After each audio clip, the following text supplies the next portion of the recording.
Au moment de mes études, on m'a demandé de travailler une sonate pour piano et violon de Mozart. Je me suis donc procuré la meilleure édition du moment, et quelle n'est pas aujourd'hui ma surprise en relisant la préface de cette édition, de découvrir au fond que l'éditeur n'a pris en compte que les sonates publiées après 1775, après la période de Mannheim, considérant que tout ce que Mozart avait publié avant n'était qu'œuvre de jeunesse, et il relie ça à des esquisses pas complètes, donc on comprend qu'il considère que ce sont des œuvres, des travaux d'un enfant, mais qu'elles n'ont pas un statut d'œuvre vraiment achevée. Ce qui est saisissant, c'est que les éditeurs n'ont souvent pas compris en fait que ce que publiait Mozart était vraiment un tour de force. Il a capté en très peu de temps et avec son génie cette pratique qui était d'accompagner le clavier par un violon. Nous avons donc décidé avec Hervé Odéon de mettre un programme de recherche sur pied et nous avons découvert un monde sonore incroyable. En effet, la fusion des deux timbres, des deux instruments, ouvre des perspectives sonores incroyables.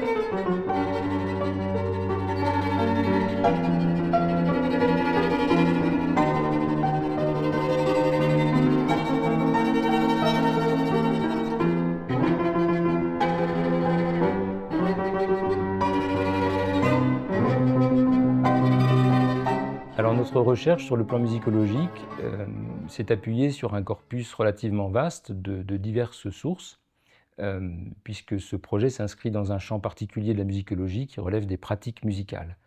Alors ces sources sont essentiellement des sources musicales elles-mêmes, c'est-à-dire des partitions, à la fois des imprimés et des manuscrits, et j'en ai donc recensé plus de 6300 œuvres réunies dans des recueils, donc à la fois imprimés mais aussi manuscrits. Parmi les autres sources que nous avons dû croiser et étudier pour mieux comprendre et approfondir le sens même de cette pratique, ce sont donc essentiellement des textes de l'époque, soit publiés dans la presse, également publiés dans ces recueils, des textes liminaires notamment. Alors parmi les sources figurent des documents iconographiques qui ont été très importants dans notre recherche, parce qu'ils nous renseignent avec beaucoup de précision sur le placement des musiciens, mais également sur la tenue du violon à l'époque.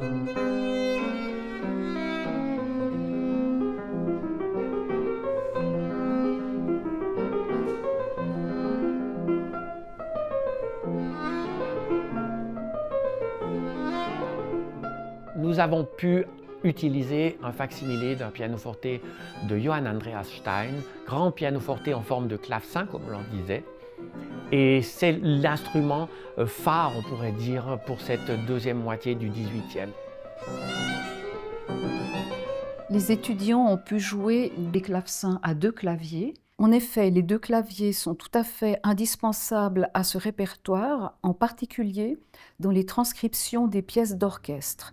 Car là, il nous faut rendre les nuances forte et piano, c'est-à-dire les tutti au clavier du bas, le grand jeu, et les solos, piano, au clavier du haut, dit le petit jeu. Les étudiants ont dû s'adapter à divers claviers et tous ont été très surpris de la légèreté du toucher qu'ils demandaient. Toutes ces contraintes physiques, tactiles, qu'ils devaient modifier, leur ont aussi petit à petit montré qu'ils devaient modifier la lecture du texte musical.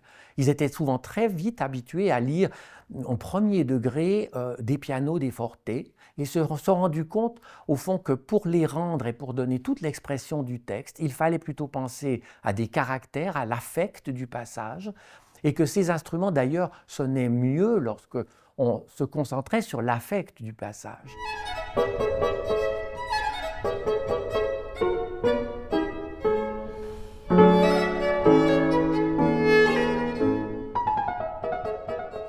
Ho fatto in maniera che gli allievi potessero provare alcuni strumenti diversi e alcuni originali del 1700 che ho portato dall'Italia.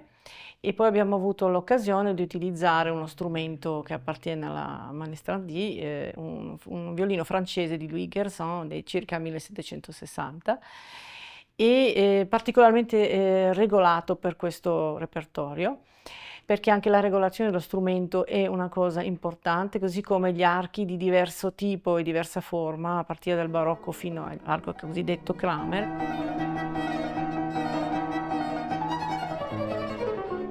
La cosa principale di questa ricerca per me, dal punto di vista violinistico, è proprio la ricerca del timbro, del suono e del mélange che si può avere con con queste tastiere con cui si suona, che bisogna accompagnare. E quindi la ricerca del suono è la cosa fondamentale. Come trovare il timbro giusto? Imparando a utilizzare questi differenti archi che riassumono l'evoluzione dell'arco del violino dal 600 fino alla fine del 700 con l'arco Kramer.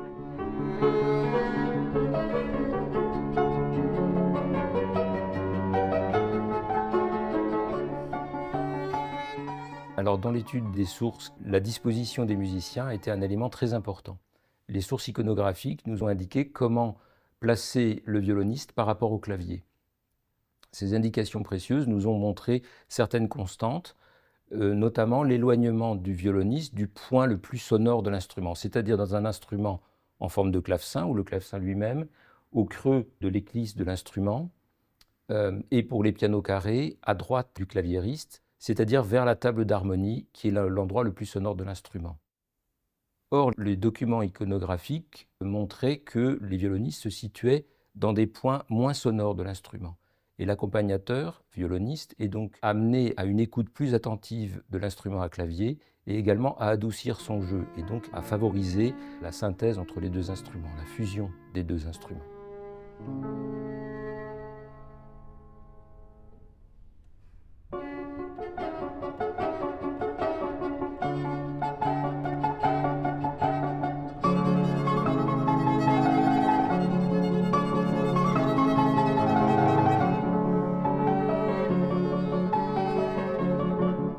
Pour nous, c'était vraiment très intéressant d'étudier les transcriptions de pièces orchestrales pour clavecin ou pianoforte et violon accompagnateur.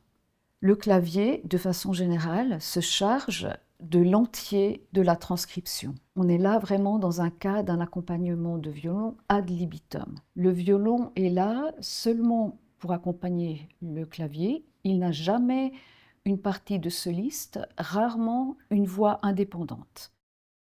Le violon double certaines parties, des voix intermédiaires comme les voix d'alto et de deuxième violon de l'orchestre. Il double la mélodie principale, mais le fait d'une façon générale à l'octave inférieure. Il est là dans les fortés et ajoute des éléments orchestraux comme par exemple des syncopes, des notes répétées. Toutes ces façons de faire que nous avons vues dans les transcriptions d'orchestre, nous allons les retrouver dans les pièces originales pour clavier avec accompagnement de violon. Par exemple, dans les sonates de jeunesse de Mozart, on trouve toujours cet aspect orchestral, le côté accompagnateur du violon bien sûr, mais celui-ci va aussi avoir de temps en temps un rôle de soliste ou répondre au clavier avec des contre-chants ou en complétant l'harmonie.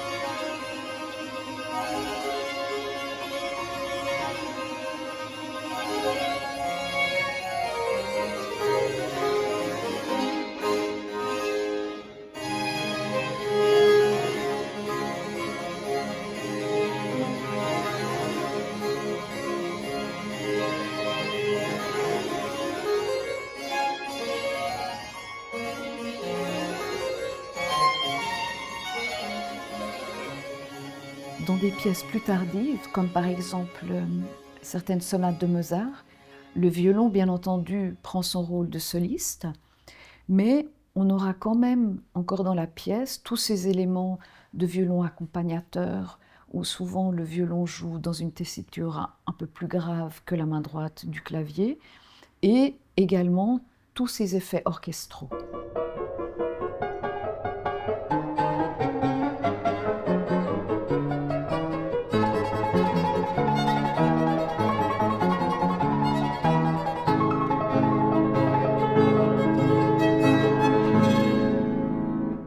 Ils ont apprécié ce dialogue avec le musicologue pour apprendre à lire la musique avec plusieurs, on pourrait dire plusieurs lunettes différentes, être aussi plus exact dans la lecture de tous les signes, points, guile ou toutes les petites articulations indiquées, qui parfois étaient lues de manière très globale, mais pas assez précise.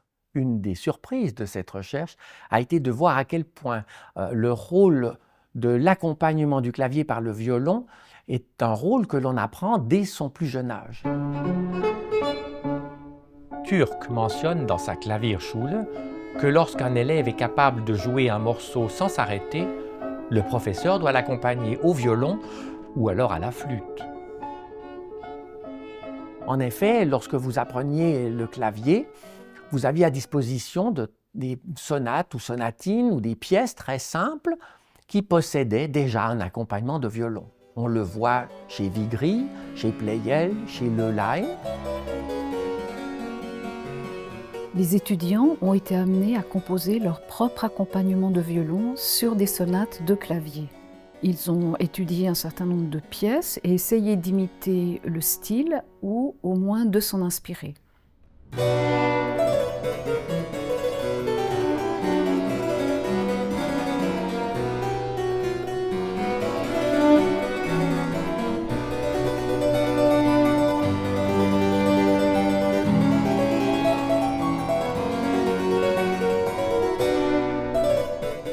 Le fait de composer un accompagnement, c'est aussi un moyen d'avoir une connaissance plus profonde de ce style et de ce répertoire.